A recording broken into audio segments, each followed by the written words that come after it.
नमस्कार, लोकमंच न्यूज देख रहे हैं आप। मैं हूं आपके साथ सुरभि राजपूत। उत्तर प्रदेश में चुनावी रण जीतने के लिए अब छोटे मझोले दलों को भी साथ लेने की परंपरा शुरू हो गई है। बात अगर समाजवादी पार्टी की करें तो सपा सुप्रीमो अखिलेश यादव ने महान दल के साथ गठबंधन किया और ये दिखाने की कोशिश की है कि महान दल के सहारे उनकी चुनावी नैया पार लग जाएगी। तो वहीं शिवपाल यादव की अगर हम बात करें तो शिवपाल और ओवैसी के बीच अंदर खाने से गठबंधन की चुनावी खिचड़ी पक रही है। बीजेपी ने भी संजय निषाद से गठबंधन कर साथ चुनाव लड़ने की घोषणा कर दी। वहीं कई ऐसे छोटे दल हैं जो दिखने में भले ही छोटे लगे, लेकिन वो घाव गंभीर करने में पीछे नहीं रहेंगे। अभी फिलहाल आम आदमी पार्टी, कांग्रेस और बसपा ने किसी के साथ गठबंधन की घोषणा नहीं की है। हालांकि चुनावी रण शुरू होते ही खासकर सपा और भाजपा मोहरे सेट कर रही हैं और बिसात बिछा रही हैं, लेकिन गठबंधन कितना सफल होगा, चुनाव में छोटे दल कितने बड़े दलों को नुकसान करेंगे, इसका आंकलन अभी नहीं किया जा सकता। लेकिन इतना जरूर है कि छोटे दल कुछ ना कुछ जरूर गुल खिलाएंगे। इन्हीं सब पहलुओं पर चर्चा करने के लिए हमारे साथ हमारे तमाम मेहमान जुड़ गए हैं। इनसे जानने की कोशिश करेंगे कि क्या ओवैसी और शिवपाल का गठबंधन होता है तो सपा को कितना नुकसान होगा। पहले मेहमानों से आपका परिचय करा दें। आपको बता दें कि हमारे साथ जो मेहमान जुड़े हैं उनसे आपका परिचय कराते हैं। महेंद्र सिंह प्रजापति क्षेत्रीय मंत्री भाजपा के विधायक हैं। सर, स्वागत है लोकमंच न्यूज में। अशफाक अली खान है क्षेत्रीय अध्यक्ष रुहेलखंड आरएलडी मेन बॉडी से है ये, और राजेश दीक्षित सपा नेता है। आप तीनों का स्वागत है लोकमंच न्यूज में। चर्चा की शुरुआत करेंगे और सबसे पहले आरएलडी नेता के पास जाएंगे। क्या लगता है सर आपको कि चुनाव से पहले छोटे दल जिस तरीके से सक्रिय हो रहे हैं, बड़े दलों को इससे कितना नुकसान पहुंच सकता है आपके मुताबिक? इसको मैं आपसे ये अर्ज करूंगा कि जो बार बार संज्ञा दी जाती है कि छोटे दल कोई छोटा बड़ा नहीं होता, उसकी मौजूदगी का एहसास अगर होता है तो वो दल है। जो पहले बहुत बड़े दल, आज जो संख्या बल में सदन में बहुत बड़े दल हैं, तो उनको हमने बहुत ही छोटी संख्या में सदन में देखा है। हम खुद सदन में रहे हैं, खुद पूर्व विधायक हैं हम, तो इस बात को मैं इतराज दाखिल करता हूं कि जो आज के नेता कहे छोटे दल, तो छोटे दल की कोई संज्ञा नहीं, कोई परिभाषा नहीं है। लेकिन उसके बाद कहना चाहूंगा कि जो बड़े दल हैं, जिनको आप बड़ा दल कह रहे हैं, और जो गठबंधन का दौर है, हमारा राष्ट्रीय लोकदल और समाजवादी पार्टी का जो हमारे नेताओं ने गठबंधन का ऐलान किया है, ये गठबंधन उत्तर प्रदेश में 2022 की सरकार जो आज चल रही है उसको उखेड़ फेंकने का काम करेगा, क्योंकि ये सरकार अपने पैमानों पर खड़ी नहीं उतरी है। जो इनकी जवाबदेही अब तक तय नहीं हो पाई है, और किसानों के साथ, अक़लियत के साथ, मजदूरों के साथ, कामगारों के साथ जो एक जुल्म हो रहा है आज के वक्त में, तो वो चुनाव का जो दिन होगा, जिस दिन वोट पड़ने शुरू होंगे, उस दिन वो लोग अपना गुस्सा निकालेंगे और वहां पर इस सरकार को उखेड़ने का काम करेंगे। अशफाक जी, छोटे दल की बात यहाँ इसलिए यहाँ कहना पड़ा है क्योंकि अखिलेश यादव पहले ही कह चुके हैं कि इस बार हमें बीजेपी को उखाड़ना है, और वो बात आपने भी दोबारा से दोहराई है कि कुछ भी करना पड़े बीजेपी को तो नहीं जीतने देना। तो मतलब आप भी इस बात से लेकर आश्वस्त हैं कि इस बार बीजेपी का सुपड़ा साफ होकर रहेगा? देखिए मैडम, जहाँ तक बीजेपी की बात है, मैं कोई बीजेपी का नाम लेकर मैं उसका विरोध दर्ज करना नहीं चाहता, लेकिन जो हुकूमत चल रही है, जब प्रदेश में हुकूमत या देश में हुकूमत होती है, वो किसी दल विशेष की हुकूमत नहीं होती है, बल्कि वो पूरे देश की और पूरे प्रदेश की हुकूमत होती है। तो इसलिए जो इस वक्त सरकार रूल में है, तो भले ही वो बीजेपी के सांगठनिक ढांचे के तहत चुनी गई है, लेकिन उसको वोट देने वाली आवाम उत्तर प्रदेश में रहती है। और जब उनके पैमाने पर अगर कोई सरकार खरा नहीं उतरती है, तो इतिहास गवाह सरकारें बदली जाती रहती है। कोई सरकार ऐसा पूर्णकालिक पद लेकर नहीं आती है, तो उसमें ये मौजूदा सरकार भी शामिल है। इसको भी जाना होगा। मैं इसलिए कह रहा हूँ जाना होगा क्योंकि मैं आवाम के बीच में हूँ और जनता के बीच में रहकर काम करते हैं। हमारा दल तो बेसिकली जमीनी काम करने के लिए, किसानों की हिमायत करने के लिए, कामगारों की हिमायत करने के लिए, और जो पिछड़े लोग हैं, जो अक़लियत है, उनके साथ अगर नाइंसाफी होती है तो हमारा दल भी, और भारत की परंपरा है, संविधान गवाह है, संविधान इस बात की हिमायत रखता है कि इस मुल्क में किसी के साथ जुल्म नहीं किया जा सकता। तो उसी पैमाने पर यह जो हुकूमत चल रही है, वो अपने जो सरकार का एक नियम है, कानून है, सरकार जो माई बाप की तरह काम करती है, वो इस वक्त फिरका परस्ती और अपनों के लिए जो चिन्हित कर रखे हैं, सिर्फ उनके लिए काम कर रही है। वो किसानों के लिए, गरीबों, अक़लियत, क्योंकि वोट डालने के लिए मैडम जब बूथ पर सुबह को 7 बजते हैं, तो उससे पहले बूथ पर जो कार्यकर्ता और किसान और मजदूर गांव का आदमी पहुंचता है, वो 5 बजे पहुंच जाता है और बूथ बंद होने तक वो वहां पर वोट डालता है। वही सरकार से नाराज है तो सरकार का हटना ही तय है। और ये कोई नई बात नहीं है, सरकारें इससे पहले आदरणीय अखिलेश यादव जी की थी, वो भी हटी है। हम उसमें विधायक थे, सत्ता पक्ष के विधायक थे। आज हम आरएलडी की राष्ट्रीय लोकदल के क्षेत्रीय अध्यक्ष हैं और किसानों की राजनीति करते हैं। तो एक शब्द में कहना चाहूंगा, अब कितना भी कर लें लेकिन सरकार तो जाने वाली है, उसको दिन गिनने बाकी हैं। भले 100 दिन रहे या 110 दिन रहे, यकीनन आने वाले वक्त में नई सरकार का गठन होगा, वो हितकारी सरकार होगी और उसमें राष्ट्रीय लोकदल के सहयोग से वो सरकार बनेगी।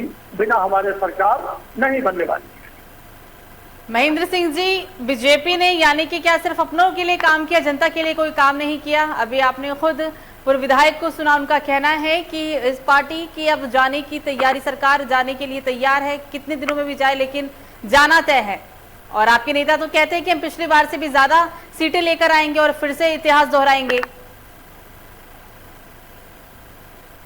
महेंद्र सिंह जी, आवाज आ रही है सर आपको मेरी?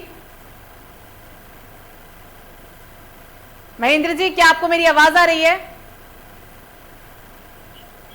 शायद वो सुन नहीं पा रहे हैं या फिर आवाज नहीं जा पा रही है, वजह चाहे जो भी है। आप सीधा चलेंगे राजेश जी के पास। राजेश जी, आपके नेता ने पहले ही कहा था कि हम गठबंधन करेंगे, छोटे दल को लेकर बात कही गई थी, लेकिन क्या लगता है बीजेपी का जाना तय है? आप भी यही मानते हैं? अभी आपके चैनल पे जिस तरीके से भाजपा के साथी का कनेक्शन टूट गया और वो चुप हो गए, आवाज नहीं आई, उसी तरीके से 2-3-4 महीने बाद जब आम चुनाव 2022 के होंगे तो बिल्कुल आम आवाम ने तय कर लिया है, उत्तर प्रदेश की शानदार जनता ने, इस बार भारतीय जनता पार्टी से उत्तर प्रदेश को मुक्त कराएंगे। ठीक है, बीजेपी तो चली जाएगी सरकार से जैसे कि आप लोग कह रहे हैं, लेकिन अगर समाजवादी पार्टी की सरकार आएगी तो किन मुद्दों को लेकर जाएंगे? क्योंकि अभी तक तो हमने सिर्फ राजनीति का मुद्दा देखा है। वास्तविक में क्या ऐसे काम करेंगे, जनता के बीच जाएंगे, किन मुद्दों को लेकर जाएंगे, क्या देंगे जनता को, जो जनता सोचे कि नहीं इस बार फिर से समाजवादी पार्टी को मौका दिया जाए? हमारी सरकार 2012 से 2017 के बीच में रही तो माननीय राष्ट्रीय अध्यक्ष, माननीय पूर्व मुख्यमंत्री अखिलेश यादव जी ने जो काम जहां पे कर दिया था, उसके बाद जो काम प्रोसेस में था उस काम को वहीं रोक दिया गया। जो काम हमने विकास का मानक स्थापित कर दिया था, उसके बाद कोई काम उत्तर प्रदेश में हुआ नहीं। इस सरकार ने उद्घाटन का उद्घाटन किया, शिलान्यास का शिलान्यास किया। इस सरकार का एक काम कोई ऐसा नहीं है जो इसने शिलान्यास किया हो और उसके बाद इसने उद्घाटन किया हो। अब आप देखिए, एक पूर्वांचल एक्सप्रेसवे इन्होंने बनाया, ये उद्घाटन करने जा रहे हैं, बीच से बारिश हुआ है, कट गया है, पूरा सड़क कट गई है, इनके मानक में अनदेखी है। दूसरी सबसे बड़ी बात यह है कि हमने जो विकास का मानक स्थापित किया था गरीबों के लिए, नौजवानों के लिए, महिलाओं के लिए, आम लोगों के लिए, उत्तर प्रदेश की आम जनमानस के चेहरे पे खुशहाली आने के लिए जो जो हमने काम किया था उन सब काम को आगे बढ़ाएंगे। और हमारे माननीय राष्ट्रीय अध्यक्ष जी ने कहा है कि उत्तर प्रदेश के खुशहाली के लिए जो भी करना पड़ेगा, हमारी सरकार आएगी तो एक शानदार उत्तर प्रदेश, खुशहाल उत्तर प्रदेश हम देंगे। मतलब राजेश जी, अब ये कहना चाह रहे हैं कि इन 4.5 साल में बीजेपी ने कुछ भी नहीं किया, जो भी काम किया गया वो समाजवादी पार्टी के समय पे ही अब काम किया गया था, बस शिलान्यास और फीता काटने का काम हुआ है। जी बिल्कुल, मैं कह रहा हूँ, बड़ी जिम्मेदारी के साथ मैं कह रहा हूँ, इन्होंने कोई काम नहीं किया। इन्होंने काम किया है तो नफरत का काम किया है। इन्होंने आवाम गंगा जमुनी तहजीब को तार तार करने का काम किया है। इन्होंने अगड़ों को पिछड़ों से लड़ाया है, पिछड़ों को अगड़ों से लड़ाया है, हिंदू को मुसलमान से लड़ाया है, दलित को ब्राह्मण से लड़ाया है। ये बड़े ही संजीदा तरीके से, कूटरचित तरीके से इन्होंने सरकार को चलाया है, जिसको उत्तर प्रदेश का आवाम समझ गया है और ये जान गया है कि माननीय अखिलेश यादव ही समाज के नेता हैं। और जब उनके नेतृत्व में एक शानदार सरकार जो उत्तर प्रदेश में समाजवादी पार्टी के नेतृत्व में बनेगी, वही इस प्रदेश का कायाकल्प कर सकेगी। आप उसी के वजह से उत्तर प्रदेश विकास के रास्ते पर पुनः चल पड़ेगा। लेकिन राजेश जी, 5 साल तो जनता ने पहले भी दिए थे समाजवादी पार्टी को। 5 साल में अगर आपने इतना ही काम किया होता तो बीजेपी क्यों होती? आपने अभी सभी योजनाओं को गिनवा दिया, कामों को गिनवाया, लेकिन जनता को तो दिखना चाहिए था ना। यहाँ पर कहने से तो कुछ नहीं होता सर, ये तो धरातल पर काम करना होता है, वो जनता देखती भी। इन्होंने, आप बताइए, इन्होंने झूठ बोला। इन्होंने कहा कि हम 2 करोड़ नौकरियां देंगे। आप बता दीजिए कितनी नौकरी इन्होंने दिया। इन्होंने कहा कि काला धन वापस आएगा। इन्होंने कहा कि बहुत सही महंगाई की मार, अब की बार भाजपा सरकार। आप बता दीजिए 200 रुपए लीटर जहां सरसों का तेल जिस प्रदेश में बिक रहा हो, जिस प्रदेश में आज भी 80% आबादी कृषि पर आधारित हो, जिस प्रदेश में आज भी मजदूर अपने अपने टिफिन में रोटी भर के चौराहे पे जाता है, उसके बाद उसको काम नहीं मिलता है, वही टिफिन लेकर घर वापस चला जाता है, उसके घर में 200 रुपए 300 रुपए। तो जनता तो आपको मौका दे चुकी है राजेश जी। आप लोग थे सरकार में, आप लोगों ने भी काम किया ना, तब आपने तस्वीरें कौन से बदल दी? सरकार चाहे कितनी भी रही, जनता तब भी त्रस्त थी, आज भी है। महंगाई तब भी था, महंगाई आज भी है। हम लोगों ने काम किया है, हमारे काम को उत्तर प्रदेश की जनता समझ रही है। अशफाक जी कुछ कहना चाह रहे हैं? राजेश जी, अशफाक जी कुछ कहना चाह रहे हैं, बोले सर। मैं मैडम आपसे याद कर रहा हूँ, आपने महंगाई पे आदरणीय राजेश जी की बात को टूका है। क्या आप ये इस बात को तस्लीम नहीं करेंगी कि जो सरसों का तेल है, एक गरीब शाम को घर में आता है तो उसकी पत्नी उसके बच्चों के लिए और उसके लिए छौंक का थोड़ा सा रख सकती थी, आज 210 रुपए किलो है, पिछली सरकार में 60 रुपए किलो था। क्या इस अंतर को आप नहीं तस्लीम करेंगी? बिल्कुल सर। डीजल 60 रुपए लीटर था, आज जो है 89 और 90 रुपए है। पेट्रोल जो था 75 रुपए था, आज वो 100 के पार गया है। आप बताएंगे दूसरी बातों के लिए आप काम करेंगे, यूरिया, डाई, और जो हद तो ये है कि जो जीवन रक्षक दवाइयां हैं उनमें करीब 60% की बढ़ोतरी हुई है। तो क्या आपको ये महंगी खरीदनी नहीं पड़ रही है? मेरा ये आपको ध्यान दिलाना है। अशफाक जी, आपकी हर बात से सहमत हैं हम, और मैं बीजेपी की कोई पैरवी नहीं कर सकती। बीजेपी क्या, मैं तो किसी पार्टी की पैरवी नहीं करूंगी। आरोप नहीं लगा रहा, मैं आप पर आरोप नहीं लगा रहा, मैं सिर्फ आपको याद दिला रहा हूँ, मैं कतन भी आप पर आरोप नहीं लगा। लेकिन अशफाक जी, इस यूपी ने देश को 7 प्रधानमंत्री दिए हैं। आप ये देखिए, महंगाई की बात आपकी बिल्कुल सही है, लेकिन यूपी की जनता की जो बदहाली है, क्या आज बदली? और क्या जनता सोचेगी कि आने वाले समय में बदल जाएंगी? जनता को कैसे आश्वस्त करेंगे? मैं आपसे एक अर्ज करता हूँ, देखिए बात की सच्चाई को तस्लीम करता हूँ। जिस दिन से भारत आजाद हुआ है, जो गरीब, कमजोर और निचले तबके का इंसान है, वो आज तक गाँव की प्रधानी में ये सोचता है कि आने वाला हमारे लिए उद्धार करेगा। ये मैं कभी भी कभी सच्चाई से भागने वाला इंसान नहीं हूँ। मैं इस सच्चाई को कहता हूँ, जिस दिन से संविधान लागू हुआ 1951 से लेकर जो आजादी के बाद जो गांव की प्रधानी के भी चुनाव हुए हैं, उसमें गरीब तबके का आदमी ये सोचता है कि आने वाला हमारा उद्धार करेगा। तो उसी परिप्रेक्ष्य में मैडम, जब ये हुकूमत आने की तैयारी हो रही थी, तो मैं आपसे अर्ज करूं, आदरणीय अखिलेश यादव जी की सरकार थी, तो ये अभी जो दीक्षित जी ने कहा, मैं उससे सहमत हूं, और मैं अपने आप को इसके साथ संपर्क करता हूं कि दूसरे लोगों ने झूठ बोलकर इस भोली भाली आवाम को बहकाने का काम किया। हम 2 करोड़ नौकरियां देंगे, 15 लाख रुपए खाते में देंगे। आदरणीय स्टेट के मुख्यमंत्री जी ने कहा कि हम 5 लाख नौकरियां देंगे, काम देंगे। तो ये भोली जनता बहकावे में आ गई। लेकिन बस एक सवाल और करना चाहूंगा आपके मंच से कि अभी दिल्ली की सरकार ये कहती है कि जो कुछ हुआ है 7 सालों में हुआ है, उससे पहले कभी हिंदुस्तान में कुछ नहीं हुआ। तो क्या ये आपने कभी सवाल सुना है? अगर सुना है तो मैं उस पर ये कहना चाहता हूँ कि आदरणीय अटल बिहारी वाजपेयी जी आज दुनिया में नहीं है। जो भाजपा के भी आदर्श हैं, हम उनको भी आदर्श मानते हैं, उनकी सच्चाइयों पर उनको सदा सलाम किया है। जब उनकी जो हुकूमत आई थी, जो 6 साल 1 महीने की हुकूमत थी, उसमें कुछ नहीं हुआ था जो इसी साल में हुआ। विधायक जी श्रीमान जी, विधायक जी, ये अटल बिहारी वाजपेयी के परंपरा के लोग नहीं है। पंडित अटल बिहारी वाजपेयी के परंपरा का जो ब्राह्मण समुदाय है, उसके साथ तो ये ठोको नीति अपना रहे हैं। ये कहाँ, ये सरकार की कौन सी नीति है कि सरकार किसी को दूसरे आंख से देखे, किसी दूसरे को दूसरे आंख से देखे? हम तब तक पार्टी होते हैं जब तक चुनाव का परिणाम नहीं आ जाता है। जब चुनाव का परिणाम आ जाता है, उसके बाद सरकार सबकी होती है। और यह सरकार सबकी नहीं है, यह सरकार सिर्फ और सिर्फ दौलतमंदों की है। ये सिर्फ 5% की सरकार है। 95% भूख से तड़प रहे, रोजगार के लिए तड़प रहे, महिलाओं का चीरहरण इसी सरकार ने आधी आबादी का पंचायत चुनाव के दौरान किया है।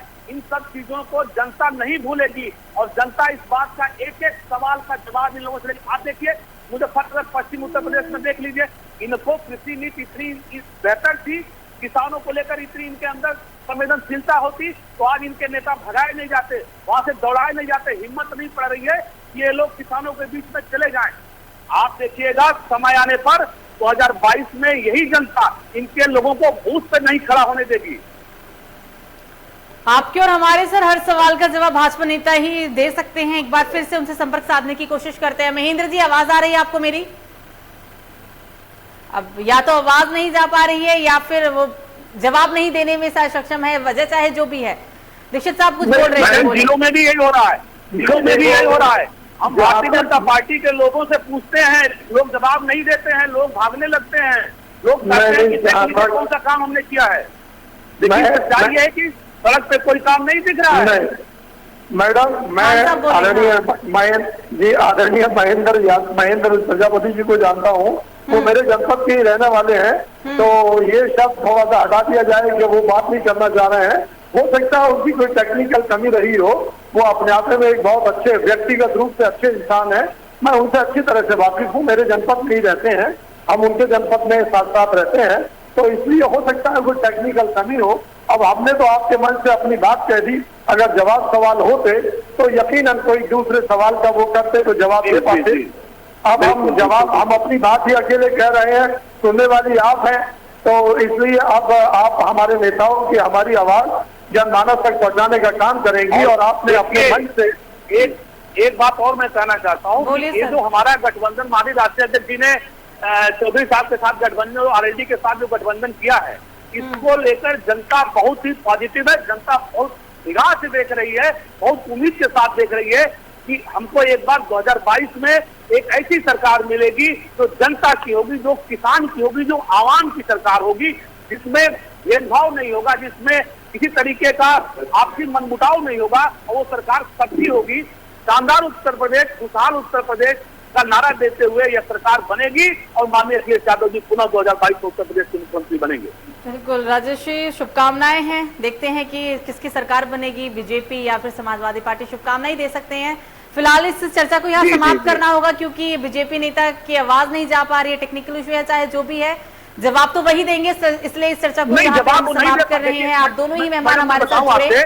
जिलों में हम पूछते हैं कि बिजली इतनी महंगी क्यों, बिजली इतनी महंगी क्यों, महंगाई इतना क्यों, कोई जवाब नहीं दे पा रहे हैं। दीक्षित साहब, इस हर सवाल का जवाब वो बीजेपी नेता के पास ही था, लेकिन अब टेक्निकल प्रॉब्लम है, आवाज नहीं आ पा रही है, तो जवाब नहीं है, इसलिए इस चर्चा को ही समाप्त करना होगा। आप दोनों ही मेहमान हमारे साथ जुड़े, इसके लिए आप दोनों का बहुत बहुत शुक्रिया। उत्तर प्रदेश में चुनावी रण जीतने के लिए अब छोटे मझोले दलों का भी साथ लेने की परंपरा अभी से ही शुरू हुई है, क्योंकि पहले ही पूर्व मुख्यमंत्री अखिलेश यादव यूपी के कह चुके हैं कि समाजवादी पार्टी को अगर गठबंधन करनी भी पड़ती है तो वो करेंगे, लेकिन इस बार बीजेपी को जीतने नहीं देंगे। फिलहाल अभी के लिए मुझे दीजिए इजाजत। लोकमंच न्यूज पर खबरों का सिलसिला जारी रहेगा। नमस्कार।